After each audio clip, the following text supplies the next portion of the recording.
Hello everyone, কি খবৰ সকলো বহুত বেছি ভাল থাকে নতুন এটা ভিডিও আজি ভিডিওটো আলোচনা কৰিম আমাৰ ৰিজাল্টৰ ওপৰত আৰু ভ্যাকেন্সি ওপৰত কিছুমান আহিবলগীয়া ভ্যাকেন্সি আছে ভ্যাকেন্সি ওপৰত তোমালোকে আলোচনা কৰিম আৰু ফাৰ্স্ট টাইম তোমালোকে যদি মোৰ চেনেলটো সাবস্ক্ৰাইব কৰা নাই সাবস্ক্ৰাইব কৰি দিয়া লাইক কৰি দিয়া এটা কমেন্ট কৰি দিবা ঠিক আছে ইটো লাষ্টলৈ আমি ৰিজাল্টৰ বিষয়ে পাতি প্ৰথমতে কথা পাতো তোমাৰ হইলো আমাৰ পুলিচৰ যি সকল লৰা ছোৱালী আছে যিখিনি ইন্টাৰভিউ দিছে ধৰিলক তোমালোকে ইন্টাৰভিউ দি এতিয়া ৰখি আছে বা আমিও মোৰ ৰখি আছো নিজে অপেক্ষা কৰি আছো ধৰিলক আমাৰ ৰিজাল্টৰ কাৰণে বহুত বেছি টেনচন হৈ আছে পাছাউটা সাদা আজি আগৰ জুলাই মাহ সোমালে জুলাই মাহৰ 9 তাৰিখ তো কি হ'ব কি নহব এনেকুৱা বহুত বেছি ভাবি আছো কি কৰিম কি নকৰিম তো তোমালোকে ধৰিলক চিন্তাটো আছে বহুত বেছি দুখ আছে মনত কোনোবাই হয়তো কামে কামে লাগি গৈছে কিবা কামত নিজৰ ব্যস্ত আছে কোনোবাই হয়তো অপেক্ষা কৰি আছে ৰিজাল্টৰ কাৰণে আৰু মই তোমালোকক এটা কথা কৈছো তোমালোকে যদি কোনোবাই অসম পুলিচত যিখিনি পাছ কৰি আছে বা নকৰাখিনি বা পাছ কৰি থকাখিনি সকলোকে মই কৈছো তোমালোকে যদি প্ৰেক্টিছ কৰি আছা তেতিয়া হলে ভাল কথা আৰু যদি তুমি প্ৰেক্টিছ কৰা নাই তেতিয়া হলে প্ৰেক্টিছ কৰা ষ্টাৰ্ট কৰি দিয়া তোমালোকে মই নিজে অলপ প্ৰেক্টিছ কৰি আছো তো কাৰণ ধৰিলক কিহৰ কাৰণে আমাৰ যদি ৰিজাল্টটো দি দিয়ে ৰিজাল্টটো যদি ভাল হয় তো তেতিয়া হলে তোমালোকৰ ট্ৰেনিং সেন্টাৰ ধৰিলক অলপ কষ্ট সুবিধা হ'ব ধৰিলক তোমালোকে ৰানিং সানিংৰ পৰা ইত্যাদি ধৰিলক তোমালোকে অলপ সুবিধা পাবা কষ্ট বেছি নেপাবা মানে ধৰিলক বেছি শকত হৈ গ'লে মোৰ তেনেকৈ অকমান শকত হৈ গৈছিল তো এইখিনি ৰানিং কৰা ষ্টাৰ্ট কৰিছো প্ৰেক্টিছ কৰা ষ্টাৰ্ট কৰিছো তো সেইটো কাৰণে তোমালোকে প্ৰেক্টিছ কৰা আৰু যিসকল লৰা পুলিচত আছে বা এসএসসি তো আছে হিহিতে ৰানিং কৰিম বুলি ভাবি আছে হিহিতে অলৰেডি ৰানিং কৰি আছে বহুত জায়গা ৰানিং কৰি আছে তোমালোকে যদি কোনোবা তেনেকুৱা লৰা আছে তোমালোকে ৰানিং কৰা নাই তোমালোকে ৰানিং কৰা ষ্টাৰ্ট কৰি দিয়া তোমালোকে ৰানিং কৰাৰ কাৰণ এটা বস্তুটো কি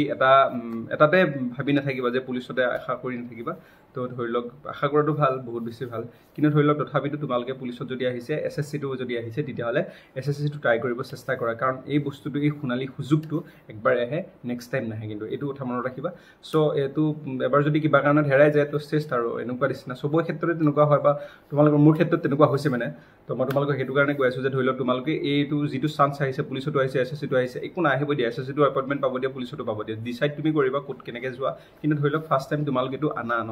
হেতু ইম্পৰ্টেন্ট তো তোমালোকে যোনসকল লৰা এসএসসি আহিছে বা পুলিচত নাই তোমালোকে প্ৰেক্টিছ কৰাত পুৰা ষ্টাৰ্ট কৰি দিয়া কিহৰ কাৰণে কৈছো তোমালোকক আগষ্টৰ ফাৰ্স্ট উইক মানৰ পৰা তোমালোকৰ হয়তো ৰানিং ষ্টাৰ্ট হ'ব পাৰে ঠিক আছে তোমালোকৰ যিবিলাক এডমিট আছে ফিজিকেলৰ কাৰণে এডমিট সমূহ পাব পাৰা তোমালোকে প্ৰেক্টিছ ষ্টাৰ্ট কৰি 15 আগষ্টৰ পিছৰ পৰা তোমালোকে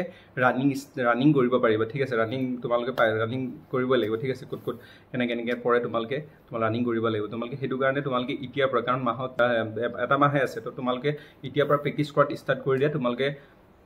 প্ৰেক্টিছ কৰিলে তেতিয়া ধৰিলক তোমালোকৰ সুবিধা হ'ব আৰু অলৰেডি 5 কিলোমিটাৰ ৰানিং তোমালোকে সদায় 5 কিলোমিটাৰ 6 কিলোমিটাৰ এনেকৈ স্লো ৰানিং কৰিব চোৱা ৰানিংটো ইমপ্ৰুভ কৰা টাইম সাম ইতে চাব দৰকাৰ নাই 15 দিন মান আগত তোমালোকে টাইম নিছে বা তেতিয়া লং ডিসটেন্স কৰা আধা ঘণ্টা মান প্ৰেক্টিছ কৰি থাকা মানে আধা ঘণ্টা 45 মিনিট তেনেকৈ ৰানিং কৰি থাকা তো তাৰ পিছত তোমালোকে লাহে লাহে নিজৰ টাইমটো তোমালোকে মেকআপ কৰিব চাবা ইয়াতো কোনো পুলিচৰ নিচিনাটো নহয় যে ধৰিলক ফাৰ্স্ট আহিব মাৰ্কসটো বেছি পাবা লাষ্ট আহিব হেতু নহয় তো টাইমৰ ভিতৰত সোমালে হল কি ফাৰ্স্টে হক বা লাষ্টে হক কথা নাই তোমালোকে যেটো টাইম আছে 24 মিনিটস তো 24 মিনিটসৰ ভিতৰত তোমালোকে সোমালে হল ঠিক আছে আৰু বিশেষ কোনে তোমালোকে এতিয়াৰ পৰা প্ৰেক্টিছ কৰা 5 কিলোমিটাৰ ৰানিংটো ধৰিলক বহুত বেছি ইমান টানো নহয় বহুত বেছি ইজিও নহয় তো তোমালোকে পুলিচৰ যেটো অনুপাতত 32 মিটাৰ অনুপাতত তো যেটো জেনেকে ৰানিং কৰিব লাগে এসএসসি তাতকৈ কম লাগে তোমালোকে কিন্তু ধৰিলক ষ্টেমিনাটো বহুত বেছি লাগে ঠিক আছে তোমালোকে হেকানে 5 কিলোমিটাৰ ৰানিংৰ 5 কিলোমিটাৰ যেহেতু ৰানিং কৰিবা তোমালোকে 6-7 কিলোমিটাৰ হইলে প্ৰেক্টিছ কৰি থাকা ষ্টাৰ্ট কৰি ডেইলি 5 কিলোমিটাৰ 6 কিলোমিটাৰ আগবেলা 5 কিলোমিটাৰ মাৰ ভাটিবেলা 32 মিটাৰ মাৰ তেনেকৈ মাৰি থাকা প্ৰেক্টিছ কৰি থাকা মই তেনেকৈ কৰি আছো চলো আজি ধৰিলক অলপ খুচকাৰা কালিপা অলপ অকমান স্পিড কৰা তেনেকৈ ধৰিলক লাহে লাহে তোমালোকে আনি থাকা না একদমতে তোমালোকে 5 কিলোমিটাৰ ৰানিং কৰিব নোৱাৰিবা সো তোমালোকে ইতিয়াৰ পৰা প্ৰেক্টিছ কৰা ষ্টাৰ্ট কৰি দিয়া ঠিক আছে বাৰু এই প্ৰেক্টিছ ভিডিও বিলাক মই তোমালোকক নেক্সট দেখাই দিম মই ভিডিও কেনেকৈ কৰিছো বা কেনেকৈ ৰানিং কৰিছিল তো তেনেকৈ তাত দেখাই দিম তোমালোকক ইতিয়া মই কথা কওঁ তোমালোকে যিসকল এসএসসি আছে তোমালোকে পুলিচত আছে তোমালোকে প্ৰেক্টিছ ইন্টাৰভিউ নেমাৰাকে থাকিব বহুত লৰা তেনেকৈ শুনি আছো যে মই নেমাৰো মই পুলিচতে হ'ব পুলিচতে আহি যাব তো মাৰা পুলিচত ইন্টাৰভিউ মাৰা এসএসসিত লোৱা ঠাণ্ডা কৰা কাৰণ এসএসসি হৈছে সেন্ট্ৰেল গভৰ্ণমেন্ট ঠিক আছে তুমি যদি কেনেবাকে সেন্ট্ৰেল গভৰ্ণমেন্টত গুচি যোৱা তেতিয়াহলে অসম চৰকাৰ যেটো পদ খালি থাকিব তো অসমৰ কোনোবা এটা লৰা পাব পাৰে তো হেতু কাৰণে ধৰিলক তোমালোকে যদি পোৱা তুমি যদি ভাবা তোমাৰ যদি মন আছে তেতিয়াহলে তুমি যাব পাৰা ঠিক আছে আৰু এটা কথা কি এতিয়া আমি বিষয় কথা পাতি ধৰিলক আমাৰ যিসকল লৰা যিসকল ভ্যাকেন্সি লৰাবিলাক খালি আছে তো হিহিতৰ এতিয়া এসএসসি তো আহা নাই বা পুলিচতো নাহিল বা নামটো তো তেখেতলোকে কি কৰিম বুলি ভাবি আছে তোমালোকে বহুত হতাশাত ভুগি আছে গম পাইছো তোমালোকৰ ডিপ্ৰেছনটো আছে মনটো বহুত বেছি বেয়া লাগি আছে লগৰ এটা ৰানিং পাস কৰি এতিয়া ভাইভাৰ দিছে এতিয়া এসএসসি তাকো নাম আহিছে যিকিটাখন আহা নাছিল এসএসসিত আহি গল তো তেনেকুৱা কোনোবা পাৰ্সেন্ট ৰখি গৈছে মনটো বহুত বেছি দুখ কৰি লাভ নাই তোমালোকক মই এটা কথা কওঁ প্ৰেক্টিছ কৰাত ষ্টাৰ্ট কৰি দিয়া তুমি প্ৰেক্টিছ কৰি থাকা তোমাক বাদ দিয়া কাৰো কথা চিন্তা কৰিব নালাগে তুমি প্ৰেক্টিছ কৰা ষ্টাৰ্ট কৰি দিয়া ধুনীয়াকৈ প্ৰেক্টিছ কৰা এটা তোমালোকক ক্লিপ দেখাব বিচাৰিছো, এইটো চাই লোৱা। যিদিনাখনে ৰিজাল্ট ওলাই যাব, যোৱা বছৰলৈকে যিমান পদ খালী হৈ আছে সকলো পূৰণ হৈ যাব। প্ৰায় 40-50 হাজাৰ 10 অক্টোবৰত নিযুক্তি হ'ব আৰু তাৰ পিছতো যদি কিবা পোষ্ট খালী থাকে আকৌ নৱেম্বৰ ডিচেম্বৰত অহাবাৰৰ এডিআৰইৰ এডভাৰটাইজ ওলাব। এতিয়া বস্তুটো ষ্ট্ৰীমলাইন হৈ গ'ল আৰু বছৰে বছৰে পোষ্ট ওলাই থাকিব আৰু ভৰ্তি হৈ থাকিব। এতিয়াতো পদ তো তোমালোকে এতিয়া গম পালা, ধৰি লওক অসম চৰকাৰে ধৰি লওক আমাৰ CM ছাৰে তোমালোকক কৈ আছে, ধৰি লওক বাৰে বাৰে কৈ আছে এইটো চিৰিজটো হ'ব, চিৰিজ ৱাইজ হ'ব। ধৰি লওক তোমালোকৰ এইটো 2025 চনৰ যিটো ৰিক্ৰুইটমেণ্ট খতম হ'ব, যিটো প্ৰচেছিং আছে এপইণ্টমেণ্ট চেপইণ্টমেণ্ট দি গোটেইখিনি প্ৰব্লেম শেষ হ'ব। তোমালোকৰ 26 ষ্টাৰ্ট মানে ধৰি লওক 25ৰ লাষ্টত, তোমালোকে 26ত হয়তো ধৰি লওক যিদিনাখন এপইণ্টমেণ্ট 10 অক্টোবৰ দিনাখনো এনাউন্সমেণ্ট কৰিব পাৰে ধৰি লওক নতুন পোষ্টৰ কাৰণে। তোমালোকে সেইটো কাৰণে প্ৰিপেৰেশ্যন কৰা ষ্টাৰ্ট কৰি দিয়ে, কাৰণ প্ৰত্যেকটো ধৰি লওক বছৰে পোষ্ট ওলাই আছে, পঢ়া শুনাৰ লগতে প্ৰেক্টিছ কৰা ষ্টাৰ্ট কৰি দিয়ে। ঠিক আছে, এইটো বস্তুটো বুজি পালোঁ। তোমালোকে এনেকৈ হতাশা নাথাকিবা, মানে মনটো বেয়া নকৰিবা। যদি কিবা কামত লাগি আছে ইটছ অ'কে, যদি কামত লাগি থকা নাই প্ৰেক্টিছ কৰাত লাগি দিয়া, আৰু কামতো লাগি থাকে, দুইটা কৰি থাকে, প্ৰেক্টিছো কৰি থাকে, কামতো লাগি থাকে। ঠিক আছে, নেক্সট আকৌ ধৰি লওক আহিলে কি হ'ব আমাৰ ধৰি লওক আমাৰ ৰিজাল্টৰ ওপৰত। ৰিজাল্টৰ বিষয়ে বহুত বেছি চিন্তা। অসম পুলিচৰ যিখিনি ল'ৰা আছে বহুত বেছি কমেণ্ট আছে, ৰিজাল্টটো লাগে। ৰিজাল্টটো বহুত বেছি মানে চিন্তা। মোৰ নিজৰ চিন্তা হৈ আছে কি হ'ব, ৰিজাল্টটো ভাল হ'লেওতো ভাল, বেয়া হ'লেওতো বেলেগ কাম কৰিব পাৰিম, তেনেকুৱা নিচিনা বহুত কুৱেশ্যন মানে। আৰু ৰখি থাকিলে কি হ'ব। তো ধৰি লওক চবেই নিজৰ কামত ব্যস্ত হৈছে বাৰু। বৰ্তমান ৰিজাল্টৰ যিটো চাৰ্চ কৰা বন্ধ কৰিছে, ৰিজাল্ট কেতিয়া দিব সেইটো কৰা বন্ধ কৰিছে, নিজৰ কামত ফ'কাছ দিছে। তোমালোকে এটা কথা কওঁ, তোমালোকৰ ধৰি লওক মই গম পোৱা মতে ধৰি লওক তোমালোকৰ ৰিজাল্টটো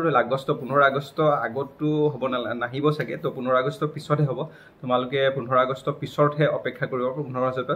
আগষ্টৰ পৰা ছেপ্টেম্বৰৰ ভিতৰত তোমালোকে